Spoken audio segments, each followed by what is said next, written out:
হাঁস মুরগি নিয়ে গেছেন, ঠিক আছে। ঘরের টিন খুলে নিয়ে গেছেন, ঠিক আছে। টাকা পয়সা নিয়ে গেছেন, ঠিক আছে। মানুষ মেরেছেন, তাও মানলাম। দুনিয়ার সব জায়গা সম্পত্তি নিয়ে গেলেন, এটাও মানলাম। কিন্তু আল্লাহর ঘর কি দোষ করেছে? ঠিক কিনা বলেন না? আল্লাহর ঘর মসজিদ কি দোষ করেছে? কোরআন শরীফ গুলো কি দোষ করেছে? যে কোরআন শরীফ মসজিদের ভিতরে টাল দিয়ে ফোরাই দিছে। ব্রিটেন থেকে আজীবন ট্যাগ আসতে থাকবে, এরা মানুষের ইমানকে ধ্বংস করবে। উপরে লেবাস, সিরাত, সুরাত, আবা কাবা সব থাকবে। আমার আল্লাহ যেমনটি বলেছিলেন, তারা ইমানদার হবে, তারা আখিরাত বিশ্বাস করবে, কিন্তু ওয়ামা হুম বিমুমিনি, তারা কখনো ইমানদার হতে পারে না। আজকে আমরা সেই সকল মানুষদেরকে দেখছি যারা মানুষকে নামাজের কথা বলে, যারা ইমানদার কথা বলে, যারা মানুষকে হজের কথা বলে, যারা মানুষকে জিহাদের কথা বলে, তারপরে আমরা দেখি তারা মসজিদ, মাদ্রাসা, মাজারে হামলা করে। কথা বলেন ঠিক কিনা? গত 2-3 দিন আগে আমাদের একজন ভাই অ্যাডভোকেট জনাব সাইফুল ইসলাম আলিফ বাইকে নৃশংসভাবে শত মানুষের সামনে কুপিয়ে কিছু উগ্রবাদী ইসকনের সদস্যরা শহীদ বরণ করিয়ে দিয়েছেন। বলেন ইন্না লিল্লাহি। এবং গত 2 দিন ধরে বাংলাদেশের প্রসিদ্ধ দরবারগুলোতে একের পর এক হামলা করছে। তার ধারাবাহিকতায় ময়মনসিংহের শম্ভুগঞ্জ, মুর্শিদাবাদ দরবার শরীফে হামলা করেছে। এর ধারাবাহিকতায় আপনারা দেখছেন বাংলাদেশের যারা কলামিস্ট, জ্ঞানী, গুণী, ওলামায়ে কেরাম, স্কলার, দায়ী যারা, তারা এটাকে 2টা পার্টে ভাগ করছে। 2টা পার্টে এক শ্রেণীর মানুষকে দেখা যাচ্ছে যারা জয় শ্রীরাম স্লোগান দিয়ে যারা মসজিদের মধ্যে আক্রমণ করছে, মসজিদের হুরমতকে তারা ক্ষুণ্ণ রাখছে না, মসজিদকে অপবিত্র করছে, মসজিদ তাদের হাত থেকে রক্ষা পাচ্ছে না। কথা বলেন ঠিক কিনা? এক পাশে জয় শ্রীরামের স্লোগান, আর এক পাশে নারে তাকবীরের স্লোগান। জয় শ্রীরাম স্লোগান দিয়ে যারা মসজিদে হামলা করছে, আমার ভাইকে শহীদ করছে এবং মানুষকে বলছে এই বাংলা থেকে কখনো মুসলমানের নাম নিশানা রাখা হবে না, এইভাবে স্লোগান দিয়ে সাম্প্রদায়িক দাঙ্গার দিকে এগিয়ে নিয়ে যাচ্ছে, এটা এক শ্রেণীর।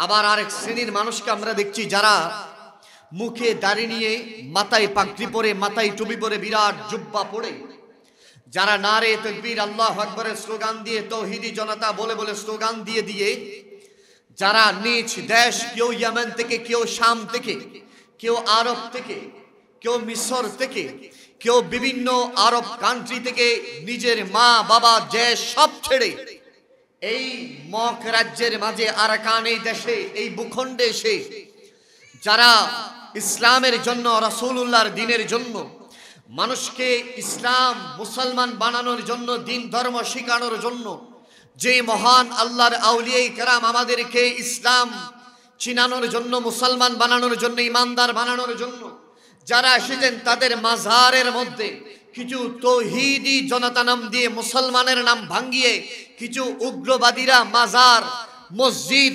মাদ্রাসায় হামলা করছে। কথা বলেন ঠিক কিনা? এই সন্দিক্ষণে আমরা আছি। এখন আমরা যারা মুসলমান দাবি করি নিজেকে, আমরা বলি যে কোরআন একটা, রাসূলুল্লাহ একজন, আল্লাহ একজন, তো এত দলে দলে বিভক্ত কেন, এত ভাগ কেন? আমি আপনাদেরকে বলতে চাই, মনে রাখবেন এসব কিছুর সমাধান 1000 বছর আগে আল্লাহর কোরআন সমাধান করে দিয়েছেন, রাসূলুল্লাহর হাদিস আমাদেরকে বাতিয়ে দিয়েছেন। জোরে বলেন সুবহানাল্লাহ।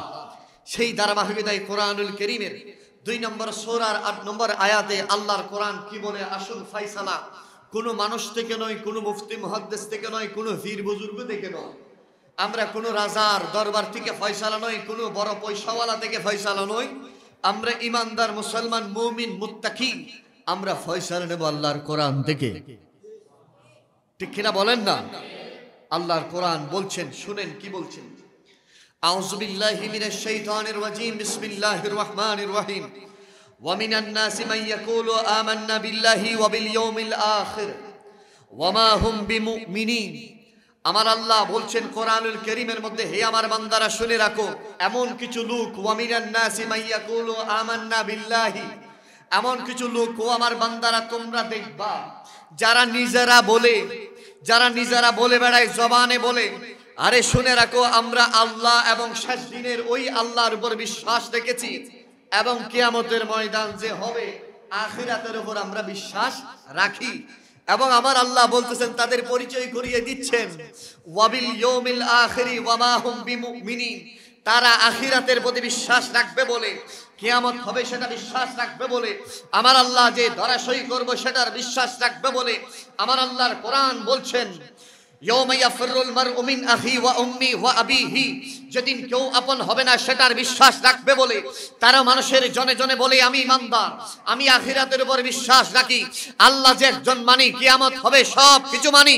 কিন্তু আমার আল্লাহ বলতেছেন, শুনে রাখো, ওয়া মা হুম বিমুমিনিন, তারা কখনো মুমিন ইমানদার হতে পারে। এটা কি আমার ফতোয়া নাকি আল্লাহ? আরেক জোরে বলেন। আমার আল্লাহ বলতেছেন তারা আমি আল্লাহকে আল্লাহ মানবে, খুব গভীর কান খাড়া করে শুনবে, তারা আমি আল্লাহকে আল্লাহ মানবে, আমি আল্লাহর ওয়াহাদানিয়ত বিশ্বাস করবে, মানুষের জনে জনে বলবে যে আমার মতো ফাক্কা ইমানদার আর নাই, আমার মতো বড় মুখলেসদারি আর নাই, আমার মতো বড় নামাজি আর নাই, আমার মতো বড় রোজাদার আর নাই, আমার মতো বড় হজ করনে ওয়ালা আর নাই, আমার মতো যাকাত প্রদান করনে ওয়ালা আর নাই। মনে রেখো, আমি কিয়ামতকে ভয় পাই, কিয়ামতের ময়দান হবে, আল্লাহ ধরাশয়ী করবে সেটার ভয় পায়। কিন্তু আমার আল্লাহ সার্টিফিকেট দিচ্ছেন, ওই ইমানদার সাবধান হয়ে যাও, যে ইসলামের দোহাই দিয়ে, যে আমি আল্লাহর ভয় মানুষকে দেখাচ্ছে, যে কিয়ামতের ভয় মানুষ থেকে দেখাচ্ছে, মনে রেখো আমি আল্লাহ বলছি, ওয়ামা হুম বিমুমিনিন, সেই ব্যক্তিরা, সেই বান্দারা যারা আমার নাম ভাঙিয়ে মানুষের ঈমানকে ক্ষুণ্ণ করছে, আমি আল্লাহ ফতোয়া দিচ্ছি তারা কখনোই ঈমানদার হতে পারে। ফতোয়া কার? আমার। আরো জোরে বলেন, আমার আল্লাহ ফতোয়া দিচ্ছেন। সুবহানাল্লাহ। এবার আসেন, সেখান থেকে দুই ভাগ হয়ে যাচ্ছে। আমার নবী হাদিসে মুবারাকার মধ্যে বলছেন, قال النبي صلى الله عليه وآله وسلم من سلم المسلمون باللسانه ويده। ও আমার উম্মতরা, মনে রেখো, সেই ব্যক্তি ঈমানদার কোন? সে ব্যক্তি যার হাত, যার জবান থেকে অপর মুসলমান ভাই নিরাপদ থাকবে। আর একটু জোরে বলেন। আমার নবী বলতেছেন, তামাম পৃথিবীর মানুষ, আমার যত উম্মত আছে, ওই একবার বলেছিলাম রাসূলুল্লাহ কয়জন সর্বপ্রথম? আরো জোরে বলেন। একজন সর্বপ্রথম জমিনের মধ্যে আল্লাহর ওয়াহদানিয়ত সাক্ষী দিয়েছেন কয়জন? রাসূলুল্লাহ একজন। তারপরে সিদ্দিক আকবর কয়জন ছিল? তারপরে মা খাদিজাতুল কুবরা কয়জন ছিল? তিনজন থেকে বদরের ময়দানে 313 জন। সুবহানাল্লাহ বলেন। আজকে 2024 সাল, আজকে নভেম্বরের কয় তারিখ? 29 তারিখ। তামাম পৃথিবী ব্যাপী 200 কোটির উপরে মুসলমান। একজন, তিনজন, 313 জন, আজকে কয়জন? 200 কোটি মুসলমান। আমার নবী বলতেছেন 200 কোটি মুসলমান। চীনের ওয়াং শহর থেকে শুরু করে নরওয়ে সর্বশেষ দেশ পর্যন্ত, পৃথিবীর উত্তর থেকে দক্ষিণ, পূর্ব থেকে পশ্চিম, জুনুব থেকে শিমাল, মাগরিব থেকে মাশরিক। ও আমার উম্মতরা, মনে রেখে, একজন আমার উম্মত যদি পাহাড়ের গর্তের ভিতরে থাকে, আরেকজন যদি রাজপ্রাসাদের উপরে সোনার চেয়ারে যদি থাকে, মনে রেখো প্রত্যেকে একটা রসুনের কোষার মতো। পাথরের গর্তের ভিতরে তার যদি অসুস্থ হয়, সেই ইমানদার ভাই যদি কষ্ট পায়, ওই সোনার চামচ মুখে নিয়ে যে সোনার পালঙের ভিতরে ঘুম যায়, সেই ব্যতীত কষ্ট অনুভব করবে। আমার রসুল বলে যে সেই যদি কষ্ট অনুভব করে, মনে রেখে আমি রসুল সার্টিফিকেট দিচ্ছি সেই ইমানদার। আর একটু জুড়ে বলেন, সে কিদার? কিদার? ইমানদার। সুবহানাল্লাহ বলেন। এবার আসেন, ইমানদার কারা? আমার নবী সেজন্য বলে দিয়েছেন উম্মতদেরকে, উম্মত মনে রেখো, আমার উম্মতের এমন কিছু উম্মত আসবে। সিদ্দিক আকবর বলতেছেন, ইয়া রাসূলুল্লাহ, ওয়ালিদ বিন মুগীরা, উবাইদ ইবনে সলুলের যে দাড়ি, যে আবা কাবা, হাদিস সাক্ষী দেয় যে আমরা জাহান্নামের সরদার যারে বলি আল্লাহ, সে যখন ঘোড়া দৌড়াইতে, কি দৌড়াইতো? ঘোড়া যখন দৌড়াইতো, তার দাড়িটা, সাদা দাড়িটা পিছন দিয়ে রুমালের মতো বাঁচতে থাকতো। কিসের মতো? রুমালের মতো। মানুষ দূর থেকে মনে করতো এটা রুমাল বাঁচতেছে, এত লম্বা দাড়ি ছিল পিছনে। ঘোড়ায় যখন সবার হতো কি, দাড়িটা বাতাসে পিছনে চলে যেত, অনেক লম্বা দাড়ি ছিল, সাদা দাড়ি, জুব্বা, সব কিছু সাদা, পাগড়ি পরতো সে, সাদা কি পরতো, পায়জামা পরতো, সাদা মৌজা পরতো সে। মানুষ তাকে দেখলে ফেরেশতা মনে করতো। সেও বলতো যে আমি কাবাকে মানি, আমি আল্লাহকে মানি। কিন্তু আমি সব মানি, কিন্তু আমি বুঝি না আমার ভাতিজা কেমনে নবী হয়ে গেল। নাউজুবিল্লাহ, একটু জোরে বলেন না। সে বলতেছে আমি সব মানি। ওয়ালিদ বিন মুগিরার তাসবিহ ছাড়ার মতো সাহাবীদের তাসবিহ ছাড়া ছোট ছিল। উবাইদ ইবনে সালুল মুনাফিকের সরদার, তার তাসবিহ ছাড়াটা সকালে যদি টাইমতো জোহরের সময় শেষ হইতো। এত বিরাট তাসবিহ ছাড়া, এত বিরাট তাসবিহ ছাড়া সিদ্দিক আকবর বলতেছেন ইয়া রাসূলুল্লাহ, ফারুক আজম বলতেছেন ইয়া রাসূলুল্লাহ, এমন কি ইবাদত কারিনে वाला যে ফজরের সময় যদি মসজিদের ভিতরে ঢুকে জোহরের সময় বাইরে হয় না, আসরের সময় বাইরে হয় না, মাগরিবের সময় বাইরে হয় না। এমন কি ইমানদার, কি বিরাট লম্বা পাগড়ি, তার জামাটা মাটির সাথে এমন ভাবে চলতো সকল সাদা তার জামার ভিতরে থাকতো, লম্বা করে পড়তো, দাড়িটা এত বেশি লম্বা। আমার নবী বলতেছেন শুনে রাখো সাহাবী আমার, ইসলাম তাদের গলার নিচে যাবে না, যা কিছু বলবো মুখ থেকে বলবে, ঠিক কিনা বলেন না? দিন তাদের ভিতরে যাবে না, তারা দ্বীনের বাইরে থাকবে। মনে রেখো ফাইলহুম কাফাইলিল ফিরাউন, তাদের কাজ হবে ফেরাউনের কাজের মতো, তাদের কাজ হবে শয়তানের মতো, তাদের লেবাস থাকবে ইমানদারের ফেরেশতার মতো সূরত। কিন্তু মনে রেখো ইসলাম ইমানের স্বাদ তাদের কন্ট্রোলের নিচে যাবে। আরো জোরে বলেন না, যাবে না। এই আজকে দুনিয়া ব্যাপী, আজকে পুরো চিটাগং বাংলাদেশে এই সাম্প্রদায়িক দাঙ্গার দিকে তাকিয়ে আছে। কেন এই বিভক্তি হচ্ছে, কেন এই সিচুয়েশন আমরা ফেস করছি? এর একমাত্র কারণ হচ্ছে আমাদের ভিতরেই মুনাফিক ঢুকে গেছে। কি ঢুকে গেছে? ব্রিটিশরা বলেছিল এখান থেকে, ওই লর্ড কার্জন বলেছিল আমরা এই হিন্দুস্তান ছেড়ে চলে যাচ্ছে। মনে রেখো হিন্দুস্তানের মানুষের ইমান বেশি মজবুত। আমরা তাদের ভিতরে দানের ভিতরে যেভাবে শোভা থাকে, আমরা এই ইমানদারের ভিতরে কিছু শোভা সিস্টেম মুনাফিক মুসলমান টাকা দিয়ে ঢুকাই দিছি। ব্রিটেন থেকে আজীবন টাকা আসতে থাকবে, এরা মানুষের ইমানকে ধ্বংস করবে। উপরে লেবাস সিরাত সুরত আবা কাবা সব থাকবে। আমার আল্লাহ যেমনটি বলেছিলেন তারা ইমানদার হবে, তারা আখিরাত বিশ্বাস করবে, কিন্তু ওয়ামা হুম বিমুমিনি, তারা কখনো ইমানদার হতে পারে না। আজকে আমরা সেই সকল মানুষদেরকে দেখছি যারা মানুষকে নামাজের কথা বলে, যারা ইমানদার কথা বলে, যারা মানুষকে হজের কথা বলে, যারা মানুষকে জিহাদের কথা বলে, তারপরে আমরা দেখি তারা মসজিদ মাদ্রাসা মাজারে হামলা করে। কথা বলেন ঠিক কিনা?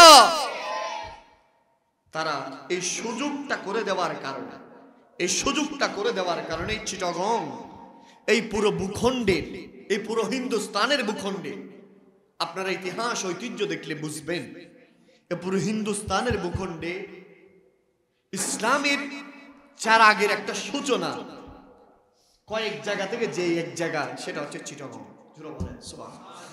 এখনো ফাতরঘাটা আছে না নেই? ফাতরঘাটা কেন বলা হয়? এটা কি ফাতর ভাঙ্গে না, আল্লাহর বলিরে এই ফাতরে করে কিস্তি বানাই, যেখানে বিরছে সেটাকে ফাতরঘাটা বলা হয়। ওই পারে কর্ণফুলির ওই পারে শিকল বাহা। শিকল বাহা কেন বলা হয়? যেখানে ওই জাহাজের যে নোংর আছে যেটা যেখানে ফেঁসাই সেখানে বলা হয়। এখানে আজ থেকে রাসূলুল্লাহ সাল্লাল্লাহু আলাইহি ওয়াসাল্লামের সময়ে নবীজির যে সাহাবী চীনের প্রদেশে রয়েছে সাদ ইবনে আবি ওয়াক্কাস রাদিয়াল্লাহু তাআলা সর্বপ্রথম এই চিটাগং এর মধ্যে ওনার কদম পড়েছে। আর একটু জোরে বলেন না সুবহানাল্লাহ। তাহলে কত আগে রাসূলুল্লাহর জামানা এই চিটাগং এর মতো জায়গায়, চিটাগং এর প্রাণ কেন্দ্রে কিছু উগ্রবাদী ইসকনের নামদারি ধর্মের নাম ভাঙ্গিয়ে, কেননা পৃথিবীর কোনো ধর্মগ্রন্থ, ধর্ম যাজক, ধর্ম গোষ্ঠী, কোনো বইয়ে, কোনো লেখনীতে, কোনো বক্তব্যে আপনি যত বই স্টাডি করেন না কেন, যত ধর্মের বই আছে, কোনো ধর্মের শিক্ষা এটা নয় অন্য মানুষকে আঘাত করা। ঠিক কিনা বলেন না? ধর্মের শিক্ষা এটা নয়। কিন্তু আমরা দেখছি হিন্দু ধর্মের নাম ভাঙ্গিয়ে উগ্রবাদী কিছু ইসকনরা এই চিটাগং শহরের কোর্ট বিল্ডিং মসজিদের মধ্যে হামলা করেছে। নাউজুবিল্লাহ। আর একটু জোরে বলেন না। তারা ভুলে গেছে এই চিটাগং যে এক সময় ইসলামাবাদ ছিল। ঠিক কিনা বলেন? তারা ভুলে গেছে আমার আল্লাহর ঘর যদিও মানুষ বানায় কিন্তু ঘর কার? আরো জোরে বলেন আল্লাহ। যুগে যুগে কালে কালে আল্লাহর ঘরের সাথে যারা বেঈমানি করেছিল, যেভাবে ওই আমুল ফিলের সময়ে বাদশাহ আবরাহা, পৃথিবীর সবচেয়ে ক্ষমতাধর ব্যক্তি, হাতি এনেছিল হাজার হাজার, আমার আল্লাহ বাবেল ফাঁকি দিয়ে ধ্বংস করে দিয়েছে। ঠিক কিনা বলেন না? আজকেও যারা মসজিদে হামলা করতে চায়, এটা আজ হোক কাল হোক, যুগের পরিক্রমায় কালের পরিক্রমায় আমরা দেখেছি, দেখব, ধ্বংস হয়ে করে দিয়েছে আমার আল্লাহ। ঠিক কিনা বলেন না? এবং আমরা আরো আশ্চর্য হয়ে গেলাম, এই চিটাগংয়ে যে বাংলাদেশের 90% মুসলমান আমরা বলি, যে বাংলাদেশের মুসলমান পৃথিবীর অন্য সকল মুসলমানের চেয়ে ইমানি দীপ্ত তেজ বেশি বলি আমরা, যে ভূখণ্ডের জন্য নবীজি দোয়া করেছিলেন আজ থেকে 1000 বছর আগে, নবীজির মুখশ্রিত বাণী, আমার নবী শ্বাস নিচ্ছেন পূর্ব দিক ফিরে, সাহাবীরা জিজ্ঞেস করলেন, ইয়া রাসূলুল্লাহ এত লম্বা শ্বাস নিচ্ছেন কেন? ওগো নবী এদিকে ফিরে আপনি হাত তুলে দিলেন কেন? ওগো নবী এদিকে এমন কে আছে? আমার নবী বলতেছেন, ও সাহাবী, তোমরা তো আমি রাসূলুল্লাহকে দেখে ইসলাম ধর্ম গ্রহণ করেছো, আমি রাসূলুল্লাহর সাথে বসো, আমি রাসূলুল্লাহর সাথে যুদ্ধের ময়দানে যাও, আমি রাসূলুল্লাহর সাথে মেহমান নওয়াজিতে যাও, আমি রাসূলুল্লাহর পিছনে নামাজ পড়ো, আমি রাসূলুল্লাহর পিছনে তোমাদের জীবন কাল পরিচালনা করো, কিন্তু মনে রেখো আমার এমন কিছু উম্মত আসবে যারা আমাকে দেখবে না, যারা মদিনায় আসবে না, যারা মক্কায় আসবে না, আসার সুযোগ হবে না, কিন্তু মনে রেখো তাদের পজিশন এত বেশি, তারা আমি রাসূলুল্লাহকে দেখে নাই, আমার সিরাত সম্পর্কে জানে না, কিন্তু আমার উপর ইসলাম এত বেশি মহব্বত রেখেছে, তারা আমার রাসূলুল্লাহর নামের উপর জীবন কোরবান করে দেয়। জোরে বলেন সুবহানাল্লাহ। আমার আল্লাহ বলছেন, তামাম পৃথিবীর মানুষ শুনে রাখো, আমার ওই ব্যক্তি ইমানদার যার ধন থেকে, যার দৌলত থেকে, যার ইজ্জত থেকে, যার সম্মান থেকে, যার নারী থেকে, যার গাড়ি থেকে, যার বাড়ি থেকে, যার সন্তান, যার সন্ততি থেকে, যার দুনিয়ার সবচেয়ে বেশি আল্লাহ রাসূলকে মহব্বত করবে না, সেই ব্যক্তি ইমানদার হতে পারবে? আমার রাসূল শ্বাস নিচ্ছেন লম্বা করে, ইয়া রাসূলুল্লাহ কে আছে এদিকে এত লম্বা শ্বাস নিচ্ছেন, লম্বা করে হাত তুলে দোয়া করে দিলেন। আমার রাসূল বলছেন, আমার কিছু উম্মত এই ভূখণ্ড থেকে আসবে যারা আমি রাসূলকে দেখবে না, কিন্তু তারপরে আমার জন্য জান কুরবান করে দিবে। সাহাবী তোমরা তো আমাকে দেখে মুসলমান হয়েছে, তারা আমাকে দেখবে না, আমার এমনও কিছু উম্মত আসবে যারা মদিনায় আসবে না, আমার রওজা পাক দেখবে না, কিন্তু হাদিস সালাফরা বলতেছেন, ইমামরা বলতেছেন, কিন্তু সেই সকল উম্মতরা যদিও মদিনা যেতে না পারে, খুব সূক্ষ্ম কথা মনে রাখবেন, মদিনা যেতে যদিও না পারে, আমার নবী তাদের করে মালাকুল মওত আসার আগে আমার নবী উপস্থিত হবেন। উম্মত তুমি আমি রাসূলকে দেখো নাই, তুমি আমি রাসূলকে দেখো নাই, ঈমান এনেছো, তোমার ঈমান পিওর শুদ্ধতা, আমি রাসূল মদিনায় থাকতে পারি না, তোমার ভাঙ্গা কুটিরে আমি মুস্তাফা নবী তশরিফ এনেছি। সেই রাসূলুল্লাহ সাল্লাল্লাহু আলাইহি ওয়াসাল্লাম এই ভূখণ্ডের জন্য দোয়া করেছেন। সেজন্য আপনারা দেখবেন পুরো পৃথিবীর যত মুসলমান আছে, এই পুরো ভূখণ্ডের মুসলমান আছে তুলনায় যারা আল্লাহর ঘরে গেছেন। যেমন আমরা কোরআন শরীফের সাথে যদি এই টিস্যুটা বাজে, সাপোজ মনে করেন কোরআন শরীফ মুছছেন, ময়লাটা মুছছেন টিস্যু দিয়ে, টিস্যুটাকে নিচে ফেলবেন? বলেন ফেলবেন না। যদি জিজ্ঞেস করি, কিরে শীতলপুরের ভাই টিস্যুটা নিচে ফেলেন না, আপনার ঘাম মোছা টিস্যু নিচে ফেলেন, এটা ময়লা তো লাগছে নিচে ফেলেন, তখন ইমানদার জবাব দিয়ে দিবে না, এটা যদিও ময়লা দেখা যায়, এটা আমার গাড়ির ময়লা, এই ময়লা হলে নিচে ফেলে দিতাম, কিন্তু এই যে ময়লা দেখা যায় এই ময়লা আল্লাহর কোরআনের সাথে সম্পৃক্ত, এটা এরকম গুছ করে বদলা করি আনি ফুকুরে ফেলবে, কিন্তু ওই ধুলগুলা কোরআনের সাথে লাগছে। আর একটা রিয়ালকে কত হেতারাম করে, কিন্তু রিয়াল কাগজের রিয়াল, প্লাস্টিকের রিয়াল, কাঠের রিয়াল, এরকম সম্মান করে কেন? বলছে এই রিয়াল কোরআনের সাথে সম্পৃক্ত। কোরআন শরীফের উপরে জুজদান আছে না নাই, কাপড়ের একটা প্যাকেট, কাপড়ের এই প্যাকেটকে কত আদর যত্ন করে, নিজের দামি 10,000 টাকার কাপড়ে এত ইজ্জত করে না, 30 টাকার জুজদান ইজ্জত করে। কিরে এই কাপড় কি এমন দামি হইলে বলে যে কাপড়টা দামি না, এটা নিদামি, কোরআনের কাছে বাজার কারণে দামি হয়ে গেছে। সুবহানাল্লাহ বলেন না। কোরআন শরীফ ধরলে নড়াচড়া করে না, এরকম ফাতরের মতো দাঁড়িয়ে থাকে, কি একটু লড়াচড়া বলে যে লড়াচড়া করতে পারে না, সামনে কোরআন শরীফ আছে। সুবহানাল্লাহ। কিন্তু মিডল ইস্ট আপনি যাবেন, কোরআন শরীফটা হাতে নিয়ে কেউ ফা এদিকে দিয়ে শুয়ে উইট করে কথা বলেন না, ঠিক কিনা? দেখবেন যারা মক্কা শরীফ যায়, ফাটা মক্কা শরীফের দিকে করে দিয়ে হাতের ট্যাঙ্গের উপর কোরআন শরীফ রাখে পড়তেছে। তাকওয়াটা কম, এই ভূখণ্ডের মানুষের তাকওয়াটা বেশি। রাসূলুল্লাহর দোয়াটা জোরে বলেন সুবহানাল্লাহ, আরেকটু জোরে বলেন না। দোয়া কার? আমার রাসূল। High high. আর সেই রাসূলুল্লাহ সাল্লাল্লাহু আলাইহি ওয়া আলিহি ওয়াসাল্লামের রেখে যাওয়া ইসলাম দ্বীনকে আজকে কলঙ্কিত করছে কেন? ওই আমাদের ভিতরে কিছু মুনাফিক থাকার কারণে। আজ সেই চিটাগং এর মাঝে আমার একজন ভাই, যিনার নাম অ্যাডভোকেট সাইফুল ইসলাম আলিফ, ওকে নৃশংসভাবে শহীদের সোদাপান করিয়ে দিয়েছে। বলেন এটা কি আদৌ কি মানুষের কাজ? আজকে আমরা দিবালুকের মতো পরিষ্কার হয়ে গেছে। যেই নেতাকে জেলে ঢুকানোর কারণে সবাই পাগল হয়ে গেছে, এখন তাদের সংগঠনের মানুষ বলতেছে এই তাদের নেতা, ঠিক কিনা বলেন না? বলে যে এই একটা লম্পট, এই একটা খুব খারাপ একটা ছেলে মানুষ। আমরা বলতেছি না, তাদের মানুষ বলতেছে এটা। এটাও একটা আল্লাহর মসজিদের শানে বেয়াদবি করার একটা দৃষ্টান্ত, একটা শাস্তি। কথা বলেন না, ঠিক কিনা? তাদের মানুষ বলতেছে না, এর জেল থেকে বাইরে করে দে। 2 দিন আগে যারা জেল থেকে ছাড়াইতে চাইছি, এখন একটু বাইর করে দেন, আমরা তারা ফিডি লাশ বানায় ফেলে যাবে, ঠিক কিনা বলেন? মনে রাখবেন, কেউ ইসলামের সাথে বেজে ইসলামের সাথে দুশ্মনী করে জমিনে কখনো চিরস্থায়ী হতে পারে? আরো জোরে বলেন না। কারণ জমিন পরিচালনা করেন কে? আমার আল্লাহ। সেজন্য আমার আল্লাহ বলতেছেন, আল-ইয়াউমা আকমালতু লাকুম দীনাকুম ওয়া আতমামতু আলাইকুম নি'মাতি ওয়া রাদিতু লাকুমুল ইসলাম দীনা। একমাত্র ধর্ম হিসাবে আমার আল্লাহ পরিপূর্ণ করে দিয়েছেন কোন ধর্মকে? ইসলামকে পরিপূর্ণ করে দিয়েছেন। আর সেই ইসলামের মাঝে ইসলামের নাম ভাঙ্গায়, ইসলামের কথা বলে বলে, ইসলামের সুর তুলে তুলে আজ মানুষের ইসলামের ভাবমূর্তি নষ্ট করছে। কিছু উগ্রবাদী হিন্দুর মাঝে যেভাবে উগ্রবাদী আছে কিছু, যেগুলো হিন্দু ধর্মের সাথে কোনো সম্পর্ক নেই। মুসলমানের ভিতরে কিছু ওই মুনাফিক আছে যেগুলোর লগে ইসলামের ন্যূনতম সম্পর্ক নেই, ঠিক কিনা বলেন না? এটা কি আমার কথা নাকি রাসূলুল্লাহর কথা?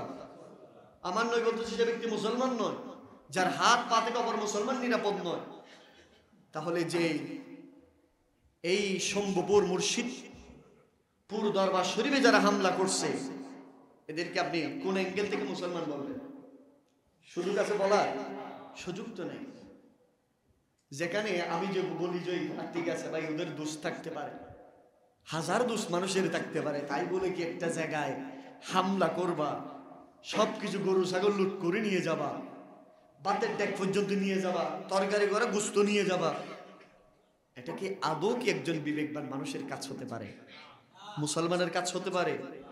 আর সবচেয়ে সেখানে গরু ছাগল নিয়ে যাস, ঠিক আছে, হাঁস মুরগি নিয়ে গেছেন, ঠিক আছে, ঘরের টিন খুলে নিয়ে গেছেন, ঠিক আছে, টাকা পয়সা নিয়ে গেছেন, ঠিক আছে, মানুষ মেরেছেন, তাও মানলাম, দুনিয়ার সব জায়গা সম্পত্তি নিয়ে গেলেন, এটাও মানলাম, কিন্তু আল্লাহর ঘর কি দোষ করেছে? ঠিক কিনা বলেন না? আল্লাহর ঘর মসজিদ কি দোষ করেছে? কোরআন শরীফ গুলো কি দোষ করেছে যে কোরআন শরীফ মসজিদের ভিতরে টাল দিয়ে ফোরাই দিছে? এটা তো কোন একজন ইহুদি খ্রিস্টান করবে না, ঠিক কিনা বলেন? এটা বিধর্মী করতে বুক কাঁপবে।